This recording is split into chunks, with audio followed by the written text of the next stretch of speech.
Joining us now, the authors of Islam and the Future of Tolerance, a Dialogue, Sam Harris and Maajid Nawaz. Sam, I want you to tell the story about how this book began with a bit of an argument between you two and how you came then to agree to do this book. Yeah. Well, thank you, Lawrence. Happy to be here. We had an inauspicious first meeting. I was at a debate where I was just in the audience. Maajid was debating a friend of mine, Ayaan Hirsi Ali, who I know you know. And he had taken the opposing side in the debate where he was more or less arguing that Islam was a religion of peace, and he was, I think he will admit, unnaturally constrained by the terms of the motion of the debate there.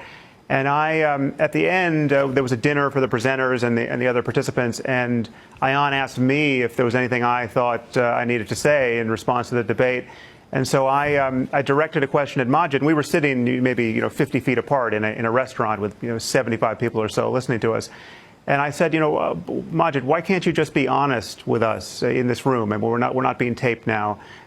Is your view of how to move Islam forward simply pretending that it's a religion of peace when it's clearly not a religion of peace? And as you might imagine, ththings broke down rather starkly there. It was a very kind of high testosterone, apish moment. And he said, are you calling me a liar? And that just, then the crowd rescued us, and it was probably good we weren't sitting at the same table. But I saw at a certain point a basis for further conversation with him, and reached out to him, and this book is the result. And it's, I think readers will agree, I hope they'll agree, that it was a very productive conversation. It really is, and it's such a quick read, because it is really this conversation that you're having with each other. Maajid, your answer to Sam about this is complex and actually, in effect, takes an entire book. But it was, to paraphrase, that it is not a religion of peace, it is not a religion of war, it is a religion, which is something I had 12 years of Catholic education, and I completely got that. And I feel that there seems to be a necessary amount of religious education required almost to be able to participate in these discussions. Yes, well, thank you for having me as well, Lawrence. It's a pleasure to be here, and hello again, Sam. Good to be on with you. I agree with you in that summary there. I think that, especially in your introduction, the point you made, what the challenge we're facing today is that there are plenty of people on the politically correct side of this debate who are prepared to take the view that it's not a religion of war. The problem is, at the same time, what they're not prepared to do, and what I wish they were prepared to do more of, is to recognize that though it may not be a religion of war, it's also not a religion of peace. And ultimately, the correct conclusion is not to say that Islam has nothing to do with the Taliban actions that you quite correctly documented and highlighted, the glaring absence of any reference in the New York Times article to the fact that Islam is used as justification for the Taliban's actions. I think the correct answer is not to say it's got nothing to do with Islam, just as the correct answer is not to say that it's got everything to do with Islam. The correct answer, in my opinion, as a Muslim, as somebody who spent all of my life up until now consumed, and I use that word deliberately, consumed by this debate, I think the correct answer is to say it has something to do with Islam. And that something is the connection between belief and action.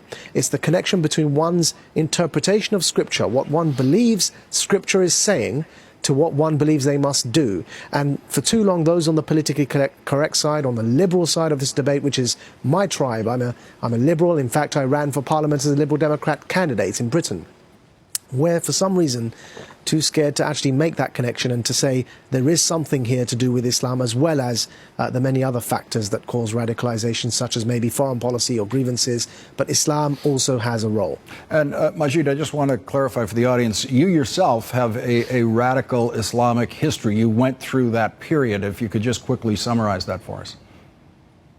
Exactly, and that's what I meant by somebody who's been consumed by this for most of my life. I speak fluent Arabic, fluent Urdu. I spent 13 years on the leadership, in fact, of an Islamist organization for which I was sentenced to 5 years in prison for my role in attempting to incite Egyptians against the Hosni Mubarak regime in Egypt. I was never a member of a terrorist organization. Nevertheless, I was a member of an extreme Islamist organization, and I make those distinctions in my dialogue with Sam in the book.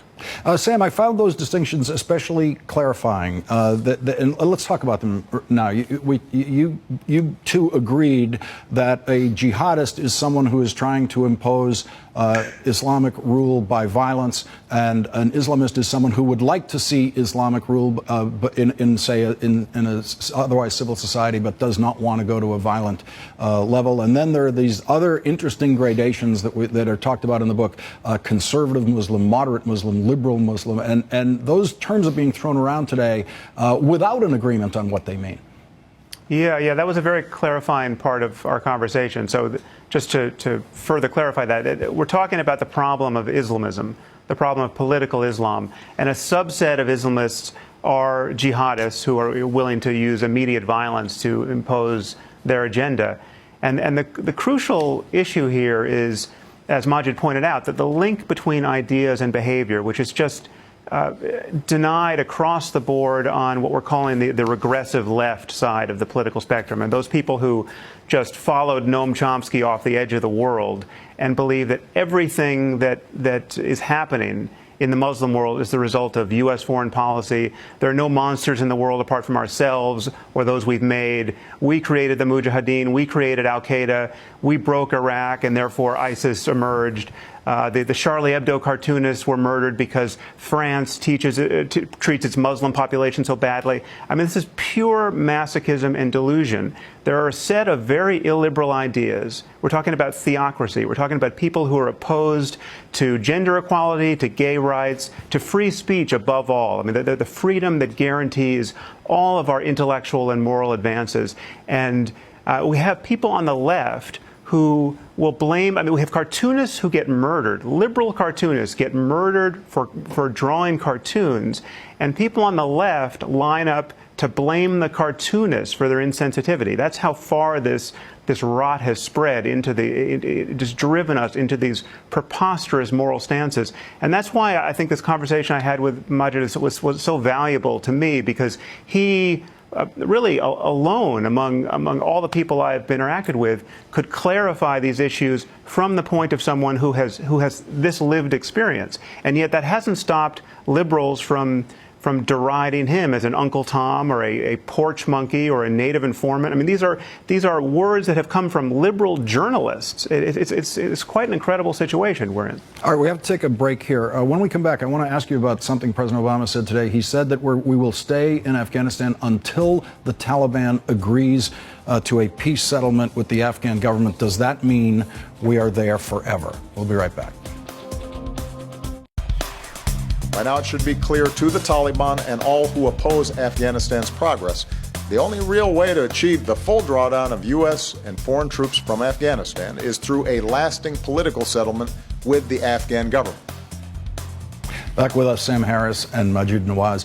Maajid, how long will it take to get the Taliban to enter a peace agreement, a real one, with the Afghan government?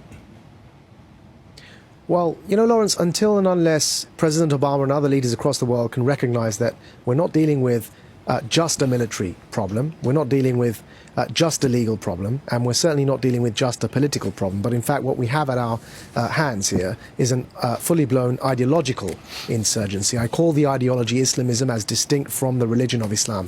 Until we recognize that, I'm afraid we will be there forever, because we've been here before. All of us, your viewers, yourself, and the American people will remember when President Obama killed bin Laden and declared that Al-Qaeda had been dealt with before his second term. And, you know, I was on US networks during those days warning everyone that actually, you know, this is one head of the Hydra that's been decapitated, and many more heads will grow on this monster.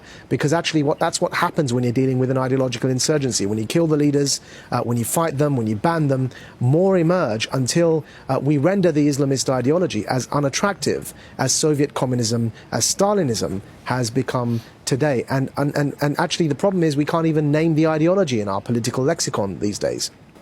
Sam Harris, I wanted to get your reaction to Ben Carson saying that he would not vote for a Muslim for president. He doesn't think we should have a Muslim president. So do you believe that Islam is consistent with the Constitution? No, I don't. I do not. I would not advocate that we put a Muslim in charge of this nation. I absolutely would not agree with that. Well, the problem with that statement, Ben went on to clarify it a little bit, and he walked it back, and it certainly, in the final analysis, seemed less bigoted than it first came out.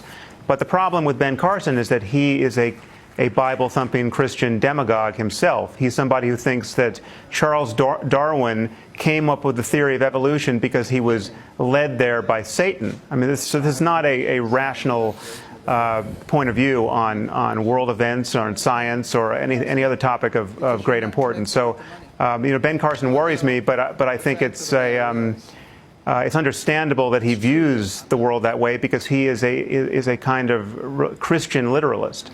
Maajid Nawaz, you probably have not been able to see much of our presidential debates here, but if you were allowed one question at one of our presidential debates, what would that be? Would it be a question at the Republican or the Democrat debate? Let's say the Republican. Let's say the Republican debate. Well, in which case, I would certainly focus on both Trump's apparent acquiescence at a member of his audience in one of his debates, when somebody suggested that Muslims need to be dealt with across America, and Ben Carson's comments that you've just referred to. For me, look, the issue is very clear, and Sam and I agreed with this in our dialogue. The issue, the challenge, the problem is certainly not Muslim Americans. In fact, and it's worthwhile mentioning, the American public is less likely to vote for atheists than they are for a Muslim president. So in fact, both those groups face incredible degrees of discrimination. But they are not the problem. The problem is those who politicize their view of religion. The problem are those Islamists that we name. And I'd like to make that very clear in the form of a question to either Trump or Ben Carson. Present liberal Muslims as an example of people that could be incredibly good presidents of the United States if they were ever given that opportunity. And what about the Democrats? What would you raise with them? I think with the Democrats, it would be a question of foreign policy. To be frank, as I hinted at earlier, I'm incredibly let down, I feel, by the approach to the Middle East, the approach to the growth of jihadism as a subset of the Islamist ideology in the Middle East. I think I'd suggest to them to take a lead from Prime Minister Cameron, who has overcome what I've come to rephrase as the Voldemort Effect in his overcoming the fear of naming the Islamist ideology. And I would suggest to the Democrats that they should take a leaf from his book. Sam Harris and Maajid Nawaz, thank you both very much for joining us tonight. Really appreciate it. The book is Islam and the Future of Tolerance.